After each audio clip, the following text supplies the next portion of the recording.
আমরা add to কার্টটাকে এখন data query করব আর এটাকে একটু ঠিক করব। অ্যাড টু কার্টে যদি ক্লিক করি তাহলে আমাদের কার্ডে চলে যাচ্ছে, কিন্তু আমরা চাচ্ছি যে এটা চেক আউটে যাক।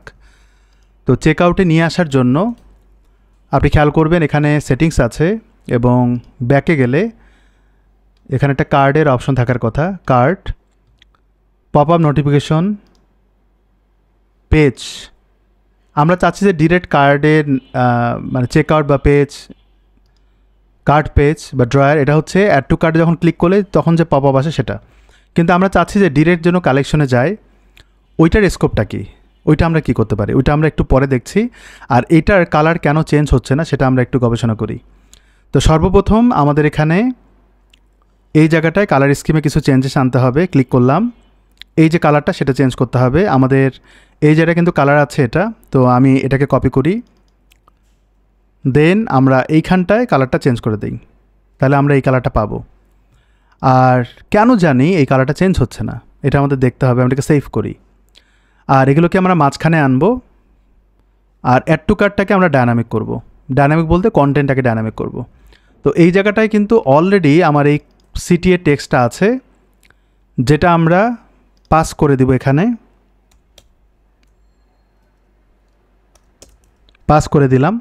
এই সিটিএ টেক্সটটা ধরে বাই নাও বাটনে আমরা যদি অ্যাড করি তাহলে কিন্তু হয়ে যায়, কিন্তু প্রবলেম ইজ এটা করা যাবে না। এটা করলে যেটা হবে সমস্ত পেজেই কিন্তু এই ডাটাটা ডায়নামিক্যালি ওইভাবে কাজ করবে। আচ্ছা যাই হোক, এখানে একটা অপশন আছে যেটা আমি করলে প্রবলেম সলভ হয়ে যাবে, সেটা আমি আপনাদের দেখাই। এই জায়গাটায় হিডেনলি এই জিনিসগুলো আসে, বাট এখানে অ্যাড টু কার্ডের মানে কন্টেন্টের একটা কোড থাকার কথা। এই যেটা এখানে বলা হচ্ছে অ্যাড টু কার্ড এলস। তো আমি এইখানে যেটা বলবো, অ্যাড টু কার্ড যখন আসবে তখন একটা জিনিস আসবে যে if CTA text not blank, যদি ব্ল্যাঙ্ক না থাকে তাহলে এখানে সিটিএ টেক্সটটা আসবে।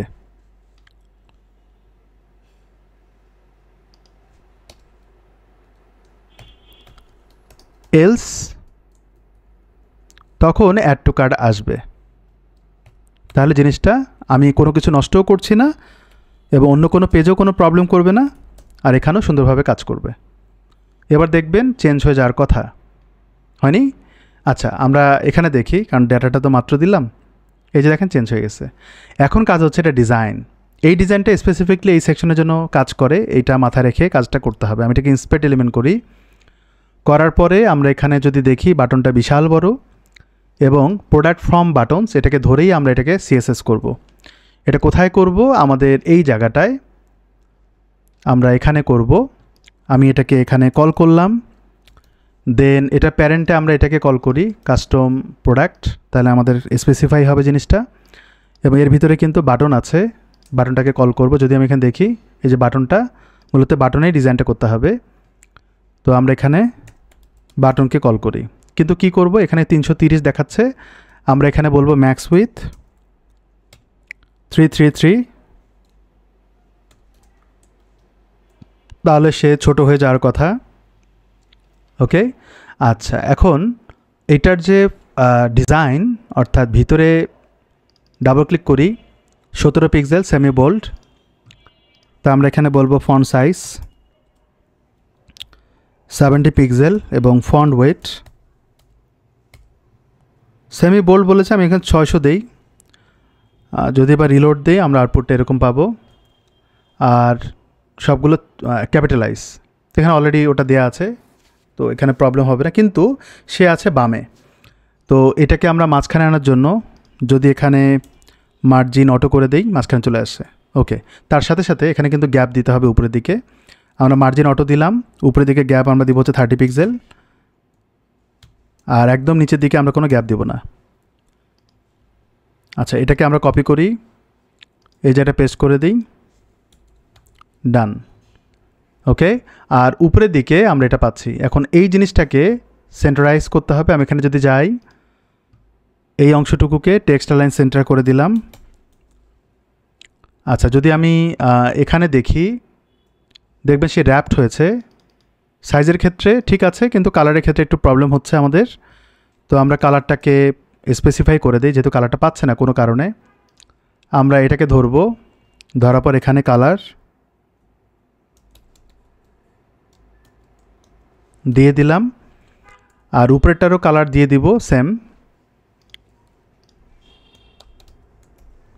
আচ্ছা, কালার এখানে আমি এটা দিয়ে দিলাম। আর এই জায়গাটায় উপরে নিচে একটা প্যাডিং হচ্ছে, মার্জিন হচ্ছে, এটাকে আমরা 0 করে দিই। আর একটা ইস্যু হচ্ছে এখানে পিকেলসের পরে নিউ ট্যাব মানে নিউ লাইন হবে, তো আমরা এখানে ম্যাক্স উইথ দিয়ে এটাকে আটকায় দিই।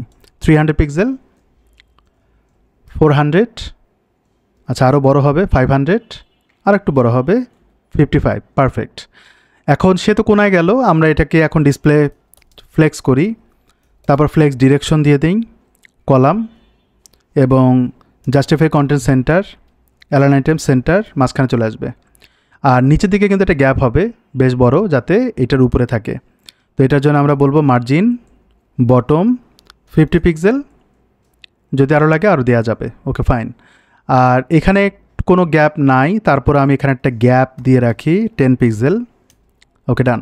এখন আমরা এই কন্টেন্ট বা প্রোডাক্ট কন্টেন্ট যা দিচ্ছি সেটা আমরা এই জায়গাটা রিপ্লেস করে দিব। দেন হচ্ছে এখানে যা করেছি কালার, এটাকে আমরা এখানটা রিপ্লেস করে দিব। আর পিটাকে যা করেছি সেটাকে আমরা কপি রুল করে আমরা এখানে রিপ্লেস করে দিতে পারি। ওকে, তাহলে মোটামুটি কিন্তু এটা ডান। আমরা যদি এখন রেসপন্সিভ দেখি, রেসপন্সিভে আমরা এরকম একটা আউটপুট পাচ্ছি। আমার মনে হয় না খুব একটা চেঞ্জেস আছে এখানে, বাট আমরা চাইলে কিন্তু এখানে এইভাবে করে দেখতে পারি। আচ্ছা, একবার রিলোড দিয়ে নিতে হবে, কারণ রিসেন্টলি যে কাজগুলো সেটা এখনও আসেনি। আর এই ইমেজটা কিন্তু লাগানো, মানে ডানে বামে কোনো স্পেস নাই, বাট ওরা কিন্তু আবার র্যাপড। তো এখানে যদি তাকাই আমরা আউটপুটটা এরকমটা পাচ্ছি এবং অলমোস্ট ডান। বাট ডানে বামে কিন্তু গ্যাপটা আছে, এই গ্যাপটা আমাদের রিমুভ করতে হবে। তো এই গ্যাপটা রিমুভ করার স্কোপটা কি, আমরা যদি এরকম ক্লিক করি, এইভাবে যাই, তাহলে আমরা কিন্তু ডানে বামে গ্যাপ পাচ্ছি। এটা সম্ভবত পেজ উইথ থেকে আসে। তো পেজ উইথে ডানে বামে যে গ্যাপটা, এই পেজ উইথটাকে কল করি এবং ডানে বামে প্যাডিং রিমুভ করে দেব। কিভাবে? আমরা এখানে যদি কল করি, আমরা এখানে বলবো প্যাডিং লেফট 0 আর প্যাডিং রাইট 0। আর এই কাস্টম প্রোডাক্টটাকে আমরা নেস্টেড করব এর আগে থেকে, তাহলে প্যাডিংটা রিমুভ হয়ে যাবে। আচ্ছা, অবশ্য এটা কিন্তু মোবাইল ডিভাইসের জন্য, এই জন্য আমাদের এর ভিতরে দিতে হবে, তাহলে স্পেসিফাইড হবে। দেন আমরা এটাকে যদি রিলোড দিই, আমরা কোনো স্পেস পাবো না। দ্বিতীয়ত হচ্ছে এগুলোতেও কিন্তু ডানে বামে স্পেস নাই। তো সেক্ষেত্রে আমরা যদি প্যাডিং করি 20 পিক্সেল, উপরে নিচে বাদ, ডানে বামে অনলি, তাহলে আমরা এটাকে কপি করব এবং এইখানটায় দিব শুধুমাত্র প্যাডিংটা মোবাইল ডিভাইসের জন্য। ঠিক একইভাবে আমাদের এটাও দেখতে হবে, এটা কিন্তু মাঝখানে চলে এসেছে। তা আমি এখানে যদি ক্লিক করি, এখানে যদি ক্লিক করি, এটা কিন্তু সাইজ চেঞ্জ হবে না, যেটা বলা হয়েছিল ওদের ভাষ্য মতে। তো আমরা এটা ডানে দিব, আর আমি যেহেতু ফিক্সড পিক্সেল করেছিলাম এই কারণে সে মাঝখানে আসছে। আর স্পেস, হ্যাঁ ঠিক আছে, শুধুমাত্র এটাকে আমরা ডান দিকে সরাই নিব। 20, 30 গুড এনাফ, 30 রাখি বা 40 রাখতে পারেন।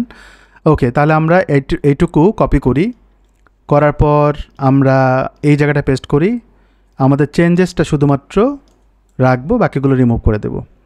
ওকে, আর উপরে থেকে নিচে একটা গ্যাপ তৈরি করতে হবে, কারণ এটা কিন্তু মনে হয় একটা গ্যাপ হলে ভালো হয়। তো আমি এটাকে 60 দেই, আবার হয়তো বা মোবাইল ডিভাইসে ঠিক হয়ে যেতে পারে। এই অংশটুকু কপি করি, এটা আমরা এর সাথে অ্যাড করে দেব, তাহলে মোবাইল ডিভাইস কিন্তু ডান। তাহলে আমাদের এখানে আর কোনো কনফিউশন থাকলো না। হ্যাঁ, এখানে একটা জিনিস আছে, যেমন ওরা কিন্তু নির্দিষ্ট উইথে আছে, মানে ডানে বামে কিন্তু স্পেস আছে। তো আমরা যদি এখানেও ওই সেম কাজটাই করার চেষ্টা করি, যদিও আমরা এখানে স্পেস দেইনি, বাট আমরা কিন্তু কোয়েরি করেছিলাম আলাদাভাবে, রাইট? আমাদের কোড কিন্তু আলাদা আছে এখানে, প্রোডাক্ট বাটনস, এটা আমরা কল করেছিলাম। এটা মোবাইল ডিভাইসের জন্য কাজে লাগছে। আমি এটাকে 0 দিব, 20 পিক্সেল ডানে বামে করে দেব। এই অংশটুকু কপি করে আমরা দিব হচ্ছে মোবাইল ডিভাইসের জন্য, তাহলে এটাও আমাদের ডান। ওকে, এবার আমরা নেক্সট সেকশনে যাব। নেক্সট সেকশন অ্যাকর্ডিয়ন, তারপর হচ্ছে ফুটার, অলমোস্ট শেষ।